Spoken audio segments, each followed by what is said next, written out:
Bonjour et bienvenue dans cette vidéo, je vais vous expliquer l'exercice numéro 37, page 150. Première question, il faut déterminer une solution particulière de l'équation 16x plus 21y égale 1 avec x et y qui sont des entiers relatifs. Alors on sait que cette équation elle a une solution parce que 16 et 21 sont premiers entre eux, et donc d'après le théorème de Bézout, il existe x et y qui vérifient cette équation, mais là on ne vous demande pas de le justifier, donc je l'ai pas écrit.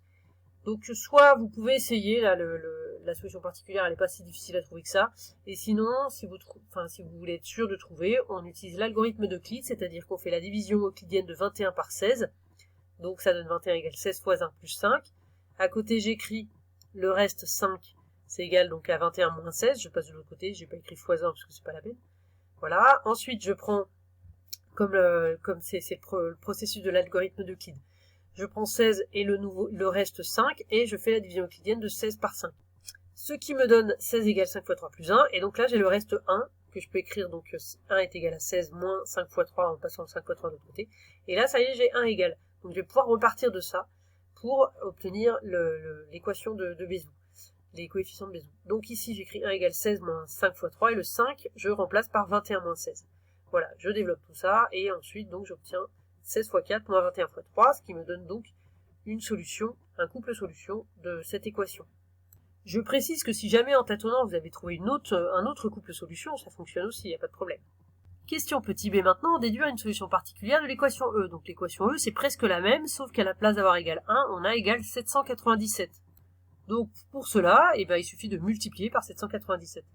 En effet, puisqu'on multiplie 797 par toute l'équation, là 16 fois 4 moins 21 fois 3, ça nous donne égal 797 fois 1, là j'ai multiplié l'équation, celle-ci, là qui n'a pas de nom, et donc en développant, j'obtiens 16 fois 4 fois 797, moins 21 fois 3 fois 797, qui donne 797. Donc ce nombre-là, 4 fois 797, ça me donne 3188, et ici, 3 fois 797, ça me donne 2391, donc j'obtiens ainsi facilement une solution particulière de l'équation E.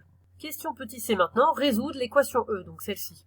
Alors, cette équation E, donc, on a trouvé une solution particulière, donc je peux écrire que 797 c'est égal à 16x plus 21y, je cherche à la résoudre, mais c'est aussi égal avec ma solution particulière, donc à 16 fois 3188 moins 21 fois 2391. La ligne en dessous, j'ai juste enlevé le égal 797 au milieu, vous pouvez passer directement à cette deuxième ligne, bien sûr. Et ensuite, on va passer du même côté tout ce qui est en x16, et du même côté tout ce qui est en x21.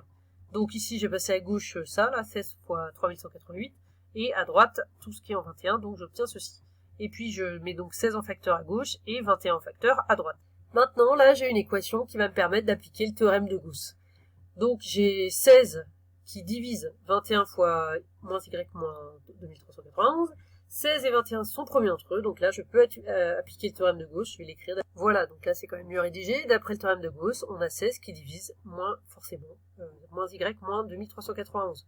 16 divise ceci, donc ça veut dire qu'il existe k tel que moins y moins 2391 c'est égal à 16 fois k. Et donc là, simplement j'ai réécrit pour avoir y égal. Ensuite,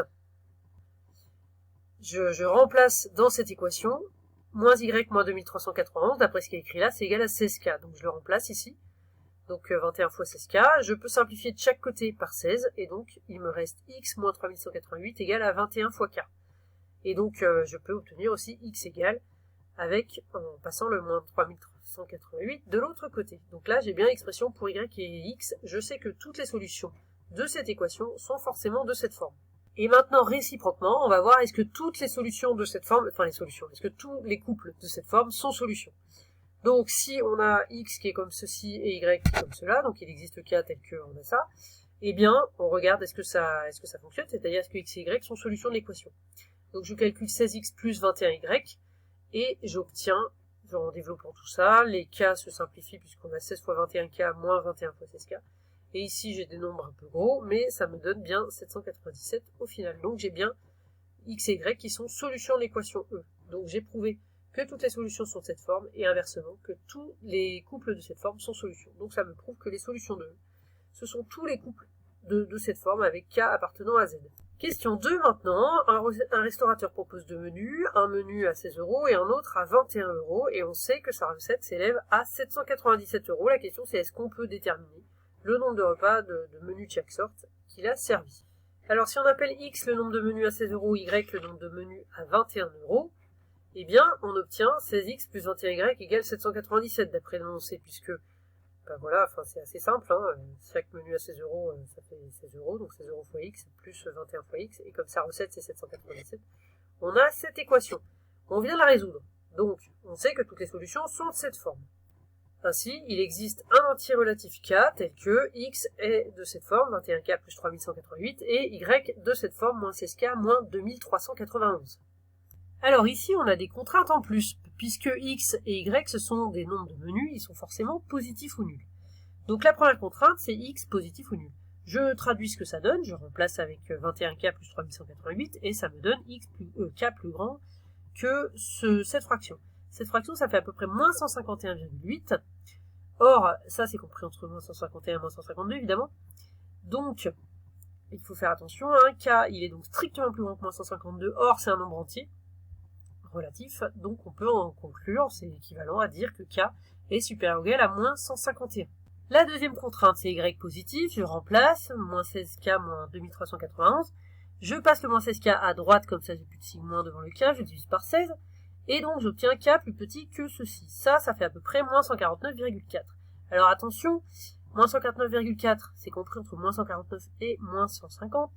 Et comme k est plus petit que ça, il est donc strictement plus petit que moins 149. Et donc forcément il est inférieur ou égal à moins 150. Donc finalement on a trouvé k plus petit que moins 150 et plus grand que moins 151. Ça fait deux valeurs entières possibles, moins 150 et moins 151. Donc ça va nous donner deux couples solutions. Pour finir, on regarde donc ces deux solutions. Si k égale à moins 150, on remplace et on trouve x égale à 38. Si et y, on remplace aussi. On trouve égal à 9. Si k égale moins 151, j'ai pas fait le détail du calcul, mais on trouve 17 et 25. Ça nous fait donc deux couples solutions et donc deux possibilités par rapport au menu. Donc 38 menus à 16 € et 9 menus à 21 €. Ou alors 17 à 16 € et 25 à 21 €.